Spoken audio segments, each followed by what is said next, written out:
To understand the world of Anatole France's The Red Lily, you have to first understand the weight of a Parisian afternoon. Imagine a life lived entirely within the lines of social propriety, a life of elegant, polished boredom. This is where we meet Therese Martin-Belleme. She is a woman of high standing, a wife to a man of political ambition, and a fixture in the drawing rooms of Paris. But beneath the silk and the polite conversation, there is a profound emptiness. Therese suffers from what the French call ennui, a soul-crushing boredom that isn't just about having nothing to do, but about feeling that everything you do is meaningless. Her marriage to M. Martin-Belleme is stable, predictable, and utterly devoid of passion. It is a marriage of duty, a social contract that functions perfectly on the surface, but leaves Therese feeling like a ghost in her own life. She moves through her days performing the role of the respectable wife, but her internal world is a desert. Everything changes when she leaves the rigid grey structures of Paris for the sun-drenched, art-soaked atmosphere of Italy. Accompanied by a widow and the eccentric, radical poet Choulette, Therese travels to Florence and the hills of Fiesole. In Italy, the air feels different. It is heavy with history and the presence of beauty. This shift in environment acts as a catalyst for her awakening. She isn't just traveling, she is waking up from a long social sleep. It is in this landscape of art and ancient stone that she meets Jacques Deschartres. He is a sculptor, a man who lives through his senses and his work. Where her life in Paris was defined by what she was supposed to do, Deschartres is defined by what he feels. Their connection is immediate and intense, but it isn't a simple, sweet romance. Deschartres' love is aestheticized. He doesn't just want to be with Therese, he wants to possess her soul through his art. He views her through the lens of a creator, seeing her as a masterpiece to be shaped and held. For Therese, this is the antidote to her boredom. The sensation of being truly seen, even if that sight is intense and overwhelming, is a revelation. However, as their affair deepens, the shadows of the past begin to creep in. Therese has a history, and in the quiet moments of her new life, she is forced to confront it. There is Robert Le Mesnil, a man from her past who represents a different kind of love. Something more settled, perhaps more tranquil, but something she has had to leave behind. To fully commit to the volatile, burning passion she has found with Deschartres, Therese has to perform a ritual of severance. She burns his letters, attempting to incinerate the person she used to be so that she can exist entirely in the present.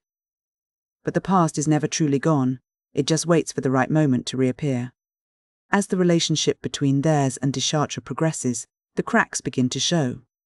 We see a fundamental tension between the man Deschartres is and the man he wants to be. He is a man of high ideals and intense emotion, but his passion has a dark, destructive edge. He admits, almost as a matter of fact, that his love for Therese often feels like a desire to destroy her.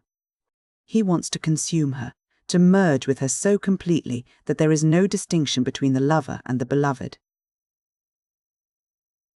This is the danger of loving an artist who views life as a canvas. There is little room for the messy, unpredictable reality of a human being who has her own needs and a history that cannot be erased by a sculptor's chisel. The fragility of their piece is tested by jealousy. While they are in Paris, a misunderstanding involving a mutual acquaintance leads Deschartres to believe that Therese has been unfaithful with Paul Vence, a man from her past. Although they manage to reconcile, the seed of doubt has been planted. It is a small thing, but in the fertile soil of Deschartres' temperament, it begins to grow. The drama moves back to Paris, where the private, intense world of the lovers crashes into the public, structured world of the elite. The climax of the novel occurs at the opera. It is a scene of high social tension, where the masks people wear in public are momentarily stripped away. Robert Le Mesnil, the man from Therese's past, appears. He has undergone a period of self-reflection and, in a moment of public desperation, declares his love for her. This isn't just a romantic gesture, it is a catastrophe for Therese. By declaring his love in a public space, Le Mesnil shatters the illusion of Therese's exclusive devotion to Deschartres. He forces the world to see that she is not just the woman Deschartres perceives her to be. She is a woman with a history, a woman who has been loved by others, a woman who exists outside of Deschartres' controlled artistic vision. The private romantic drama has been exposed to the light, and once the secret is out, it can never be taken back. This public exposure triggers the final, inevitable collapse. The descent is driven by the inescapable nature of male jealousy, specifically the kind of jealousy that is not just about a single act of infidelity, but about the terrifying possibility that the person you love is not entirely yours. De Chartres becomes obsessed with the shadow of Therese's past lovers. He can no longer see the woman standing in front of him, he only sees the ghosts of the men who came before. His suspicion becomes a psychological malady, a corrosive force that eats away at everything they built. Therese tries everything to bridge the gap. She offers her truth, her loyalty, and her very self, attempting to prove that the woman he loves is the woman she is now. But you cannot argue with a delusion. You cannot use logic to fight a feeling that has become a physical, insurmountable barrier.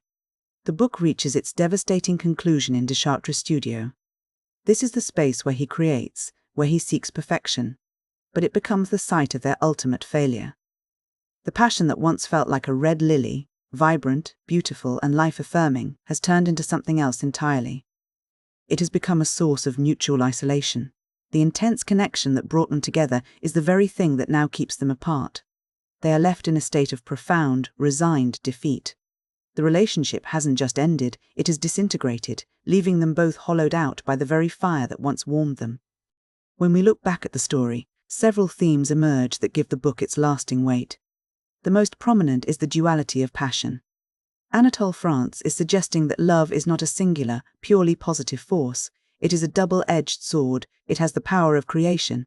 It can pull a woman out of a life of grey boredom and make her feel alive, but it also has the power of total destruction.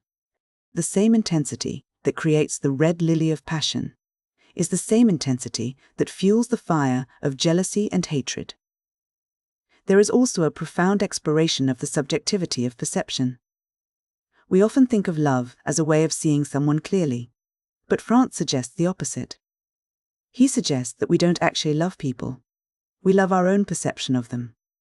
De Chartres doesn't love the real Therese, the complex woman with a past and a present. He loves the idealized version of her he has sculpted in his mind. When reality fails to match that ideal, when the shadow of her past enters the frame, his love doesn't adapt. It breaks. He cannot reconcile the living, breathing human being with the perfect, static image he created. This ties into the tension between art and life. De Chartres is an artist, and he tries to live his life as if it were a work of art. But life is messy, unpredictable, and often deeply imperfect. Art demands a certain kind of purity and permanence, but human emotion is fluid and complicated. By trying to turn his romance into a masterpiece, de Chartres inadvertently ensures its destruction. He tries to freeze a moment of passion, but passion by its very nature must move and change. We also see the conflict between the social self and the private self. Throughout the book, Therese is caught between the woman the world expects her to be, the respectable, composed wife of a Parisian gentleman, and the savage, authentic desires of her internal self. The tragedy of the novel is that she manages to break free of the social self, but in doing so, she finds herself consumed by a private self that is just as restrictive and demanding in its own way. Finally, there is the symbolism of the title itself. The red lily is a striking image. It evokes something beautiful, vivid, and deeply colored. But as we've seen, this beauty is inseparable from pain. There is a certain irony in the title when you consider the botanical world. Many lilies, like the lily of the valley, are incredibly beautiful and sweet-smelling, but they are also highly poisonous. They can cause the heart to falter. This is the perfect metaphor for Therese and de Chartres' relationship.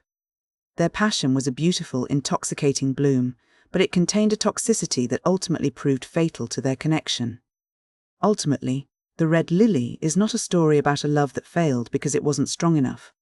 It is a story about a love that failed because it was too intense, too focused on the ideal, and too unable to tolerate the reality of the human condition.